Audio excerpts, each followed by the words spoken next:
were statistically likely to seem non-threatening, right? And Brads are, by their nature, a non-threatening branch of the human tree. He was the every dude. Brad, being a supervisor, had a very small office. More of an upright coffin for a very large person. The chair he invited me to sit in had to be moved to the side in order to close the door, and then, uncomfortably, it blocked the door when moved back into position. "This seems like a fire hazard," I said as I sat down. What?" "A fire hazard, as in, if there was a fire, it would be hard for us to get out of this room." "Why would there be a fire?" he asked, as if I were the idiot. "I think most fires in office buildings are unplanned." I thought I'd mostly managed to keep the "you idiot" addendum from my tone, but maybe I hadn't. "I don't think we have to worry about a fire right now, Oscar." I shrugged. I'm sure that's what nearly anyone would say right before burning to a crisp in a fire, but okay, we won't worry about it. Obviously, I'd already mentally rehearsed how I'd stand, turn, push the chair aside, swing the door open, and bolt for the stairs, but since everyone else would also be bolting for the stairs and they'd have the advantage of not having to escape from an upright coffin, I doubted my chances. It should probably be noted that I was never A, athletic, or B, of a particularly spry build. But even if I was both of those things, I'd still be seriously screwed by the misfortune of being wedged in Brad's office. At which point I realized he was looking at me a bit too intently. "Did you hear what I said? About the papers?" Papers? No, sorry. Too busy thinking about where they'd find my remains, but I'm pretty sure they'd find yours right here in your office. "I know this is a difficult time." Wait, I think I said that already. A difficult time? I should have been paying closer attention. "Can you start over?" I asked as he ran one finger with stumpy, straight guy nails down an actual script. This did not bode well.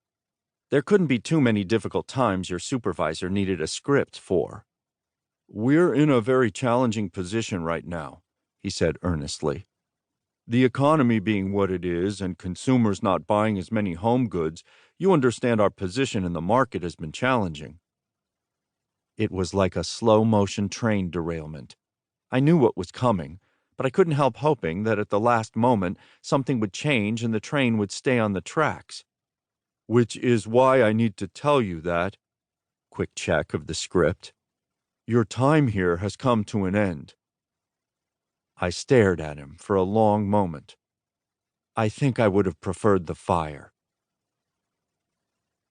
I drove home in a daze, trying to figure out what this meant. It was a terrible job, a job I wasn't suited for, that had given me panic attacks on a near-daily basis for the first 3 months I'd worked there, which would have probably sent me looking for another job if it wasn't for two things: my loathing for and increased anxiety about job hunting, and the lack of assurance I had that the next place wouldn't be equally bad. There are people who have a lot of anxiety and can also go to work like normals. And yes, blah, internalized, blah, blah, but I don't mean normal like it's better than being an anxiety-ridden wreck. I like being an anxiety-ridden wreck. Wouldn't have myself any other way. My friend Deck has a certain type of anxiety, and you wouldn't know it to look at him. But me?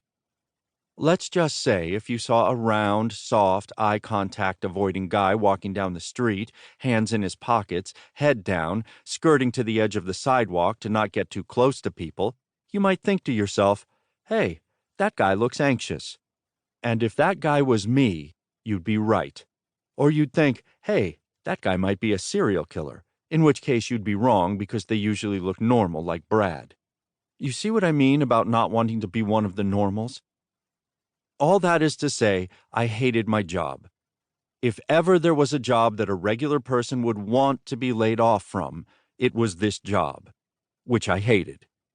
And yet, all I could think about as I was driving home was how terrible it would be to look for a new job. I'd have to go to interviews, shake hands with people I didn't know, and then sit there trying not to be distracted by the fact that I'd just touched some random and their skin flora was now commingling with my skin flora like an invasive species of plant out of my control.